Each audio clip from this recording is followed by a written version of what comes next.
You guys aren't stupid, and you'll get it as well. Ah, eat that, bitch. What is up, everybody? Oh my god, 2 videos in a row? 2 videos in one day? Holy fucking shit! In this video, I'm going to do something I've been wanting to do for a very long time, and I am going to read some bad reviews from my book, The Roar of a Dragon, which is available on Amazon.com and RomanValeBooks.com.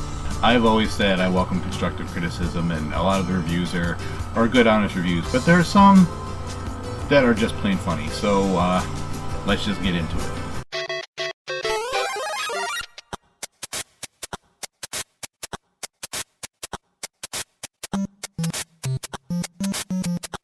Thank you for the 5-star review, but what the fuck is that shit?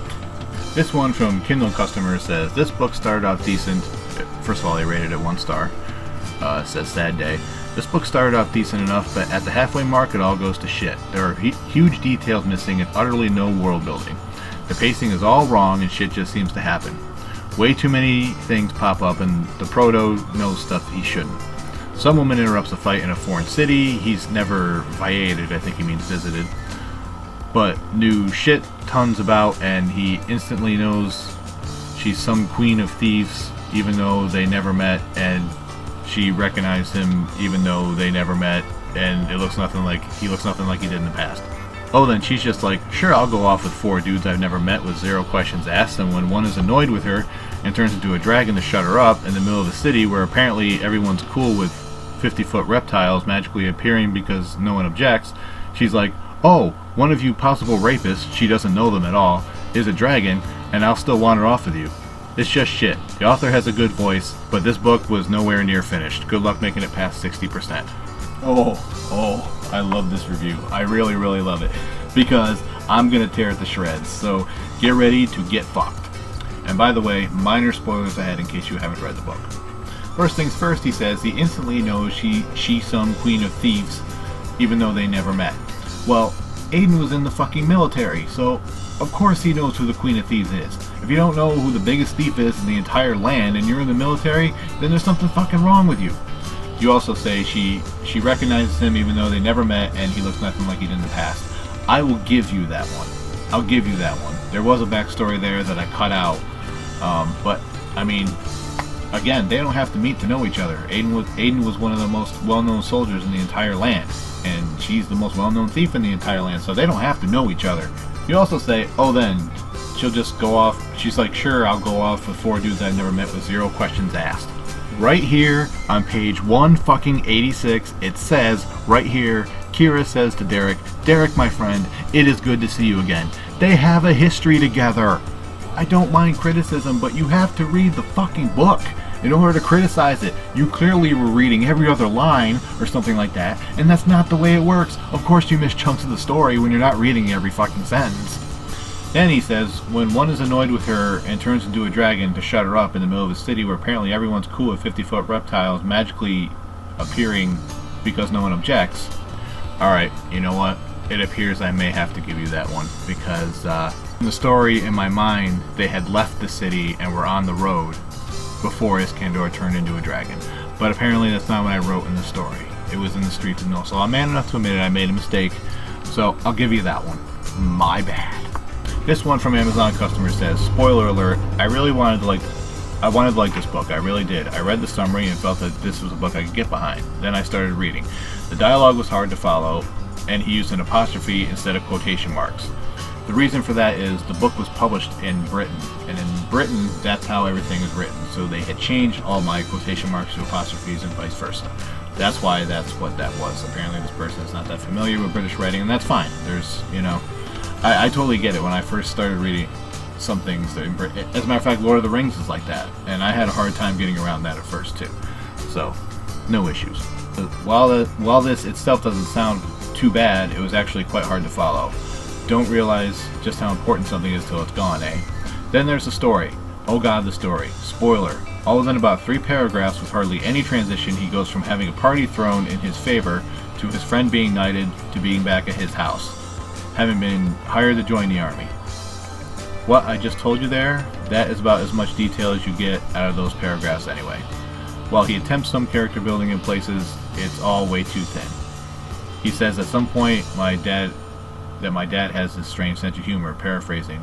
Well, I didn't get any indication of that humor. I can understand this one too. I had to crunch a lot of things into a very short span in order to move the story along, and yeah, there's not a lot of detail there. There's not much I can say about that. It's just the way the story came out. I'll get into why the book is what it is later in the reviews, because it's going to come up again. Settings? Well, I can tell you he lives on a farm. I can tell you that there are dirt roads near said farm. And I can tell you there is a castle near-ish by. Hills? No idea. Forests, plains, battlegrounds, layout of the farm, what the house looks like? Absolutely no idea. My simple answer to that is some people love detail, some people don't love detail. And some people, like if I say that Aiden lives on a farm, some people like to form that farm in their head. And that's just the way that is. Details of his training, all I can say is that he was trained. Oh, and that even though he's never seen battle before, he has the ability to kill about 10 to 20 more vague description on details. Battle experience and bloodthirsty barbarians. Sounds likely. In the earlier parts of the book, I did give some details as to Aiden's training when he was trained by Garridan. I didn't go into too much detail after that, but there is a little bit of detail. If there's not enough, then I apologize for that, but that's just how I wrote it. He has the ability to kill about 10 to 20 barbarians. Well, I get that that's pretty unbelievable. Trust me, I do get that. But the whole point is that Aiden is exceptional in battle. The whole point is that he is much better than he probably should be. 10 to 20 vague details, well, it's written in first person, and this is all happening quite fast for Aiden. There's a lot going on in his brain, and he's probably not sure how many barbarians he killed on that day, so that's why that makes sense to me. This one from Daniel, who rated it 2 stars, says the first half of the book is actually pretty good, decent writing and interesting plot, though the character relationships progress a bit too quickly. The second half hour is just plain terrible. There are huge inconsistencies in the plot and main character. The villain is a one-dimensional bad guy who appears out of nowhere with no history, no reason for being, and without any believable tie to the main character, the kingdom, or the world. The story lurches from one event to the next without anything that resembles a believable transition. There are just too many issues and problems to list for the second half of the book, but the most egregious are gaps, holes, and irregularities with the main character's history established in the first half of the story. I can totally understand this review too, and let me go into a short explanation of why the book is the way it is. It's my fault, what it comes down to in the end. When Rowanvale Books contacted me about publishing the book, I had a week to put it together in order to try to get it in for the Christmas publishing, Christmas time. And I had a manuscript written, but I also had several other versions of the manuscript written where I wrote a lot more about Aiden's childhood, this and that. I ended the story at different points in each manuscript, and at the last minute I decided, alright, I want the book to be like this. Exactly how it is. I want the book to start with Aiden on his farm, and I want the book to end after the Battle of Delmar. There were versions of the book where it ended after Aiden woke up after his death, and Iskandar is there, and they're 3,000 years in the future.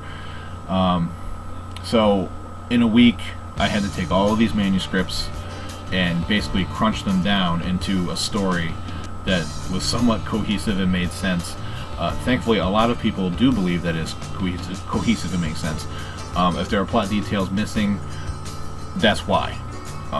There are a lot of mistakes in this book. There is no doubt about that. But I did the best I could with the time that I had, and I was tirelessly going over each and every part and trying to make sure it flowed. But the problem is, when you're editing, any writer will tell you this, when you're editing, eventually the words just become one big blob and you can't even focus on it anymore. It's impossible. So yeah, like I said, I did the best I could under the circumstances. I think the book came out pretty good. The reviews have been really good. Obviously there's some bad ones here and there, but so I'm sorry that you had trouble following the story. This one from Derek Ramsey says, too much crammed into a short novel. You can basically go back to what I just said, and that's why, that'll explain it right there. This one from Jacqueline says, who rated it 2 stars, says, I find myself disliking this book more and more as I read. I'm only halfway through and will have to force myself to finish. This is mostly because the entire first half of the book, book 1, is, as is put in the book itself, is spoiled by the description. The spoiler is so bad that you can skip the entire first part and pick it up at part 2 and be completely fine. Another understandable review. If I could have gotten away with describing the book without Aiden's death, I would have. but that ended up being basically the hook. That basically ended up what dragging people in. Because if I had just said, I mean, I might have been able to do it if I said Aiden almost became a knight and got exiled, but how do I explain the future and the world being taken over by evil and Aiden having to go back in time? There's just no way to describe it, you know, without that. So I would have loved if I could have made Aiden's death a big spoiler, but I just didn't. There wasn't any way that I could see that I could do it and sell the book at the same time. So once again, I understand the review, and I thought long and hard about that. How could I do that? But as far as I was concerned, there was just no way I could do it. This one from Maureen, who rated it 2 stars, says, there are a lot of neat ideas for the storyline. I would have given 4 stars easily if only the flow of the story synced up better. The cover is great too. The book started strong with the prologue, but I was left in a fog as how quickly the main character became a legend in his own first life, and for almost nothing we as the readers got to witness. That sensation never went away from me as the book continued. Maybe the author is leaving openings to weave future books together. That's okay, but all those openings in the storyline left me feeling a little too windswept as a reader. I kept reading till the end because I wanted it all to finally come together, but it never did. I had the impression that there were small chunks of the story left out, as though there were short stories that would link together more than that weren't included in this version. As a reader, I do prefer figuring out new story worlds as the action moves forward rather than having an info dump, but this time the action felt too jumpy for me.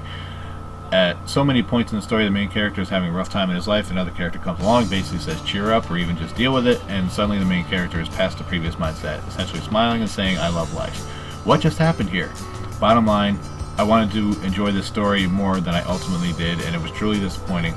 I don't want to give up on the potential the story idea has, and I hope the author will continue to pursue it in future books. Well, guess what? I am. I feel you, Maureen. I feel you. I don't disagree with you.